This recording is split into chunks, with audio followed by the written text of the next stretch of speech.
Paps na ay motor na gelter karon mga paps. Tabi. So nakakinta. Dili niya man neutral. So naka-engage ang gear.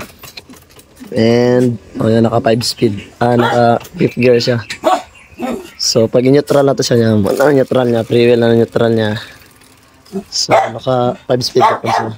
So ang gubaan ng mga paps is gear change indicator diri na siya matag so. Pero pag magtanggal mo gear change indicator mga paps, pag tanggalin nyo yan, nandun yung sakit niya sa kabila. So tatanggalin nyo talaga to kasi hindi nyo makikita dyan sa loob. So tingnan natin mga paps. So bago natin tignan yan mga paps, ito yung nabili niya sa Bihero daw. 1.7 ganda ni siya call. So grabe, sobrang mahal no, 1.7. So tignan muna natin. Ito nagpapatunay mga paps na 1.7 yung presyo no. So base assembly gear yung pangalan niya, 1.752. Yan mga paps, kaya ko sinabing tatanggalin yung batok niya mga paps kasi nandito nagdaan yung wire mga paps. So natin to. So may nakalagay pa kasi sa dito na lock. So, and then dalawa yan siya magkabila, sa baba rin meron yan siya. Ano, parang ganito lang siya na rivets.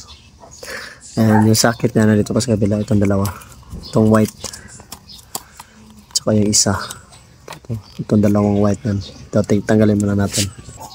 So yan mga paps. So kailangan nyo talagang tanggalin ito kasi magkasama yan sila. Babalik lang natin. So ito yung sinasabi ko kanina mga paps. Kailangan natin siyang ibalik dito.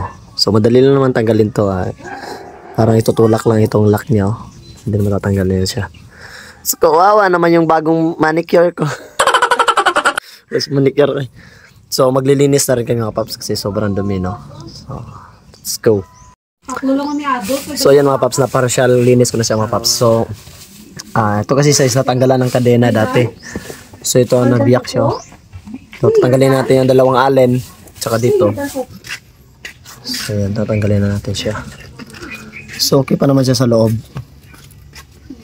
Yung loob niya okay. So naputulan siya ng kadena. Nawala yung parang takip niya dito. Natanggal na. So ito yung sensor niya mga paps. Wala na. Ang tawag dito, durug-durug talaga siya. Was-was pa. So kung nawala yung neutral niyan, mahirapan na kayo magpa-start ng Raider 150Fi. So ito lang sira niya mga paps. So lumalim na siya. Kaya hindi na nakita yung first gear. Ano pa ba dyan? Yung 5th gear na lang yung nakikita natin. Gawa ng grounded na siya. Wala na, sirang-sira siya. Wasak pa unlike itong bago. Ito kompleto pa siya. Yan yung bago niya. So ikabit na natin siya mga paps. So ito yung itsura niya ng original mga paps. So yan yung itsura niya no? So ito yung sira.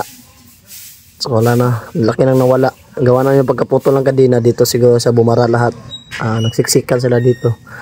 Kaya nasira to siya. Dito nag-umpisa kasi may mga anong tawag dito. Parang may mga crack na siya. Nabalik na natin siya lahat mga paps. Ano yung itsura niya.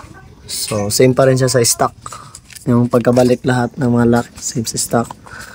Ito yung sockets. So madali lang naman tanggalin to. Ito rin yung lock niya. Pindutin nyo lang to. So ayan.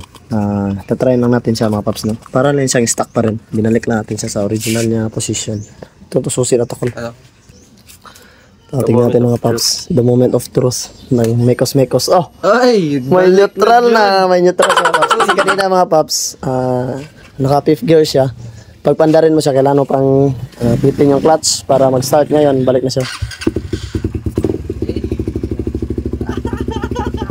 So, di pa na. Kasi nagkambyada daw, diba? So, yun. Yun mga paps, try natin yung gearings niya. So, yun. So, bumalik na siya sa normal yung mga paps, no? So, na yan, normal yung mga paps. So, kung may same kayo dyan na problema, 1762. Yan o. 1752 sa Bihero dyan sa. So okay na siya mga paps. Balik natin yung cover. Doon yung cover dyan. So ipapainal lang natin, linisan dito mga paps. So, linisan natin siya. So let's go. Call. Right safe call. Kaya kaya hashtag kaya hindi pa na kayo bay.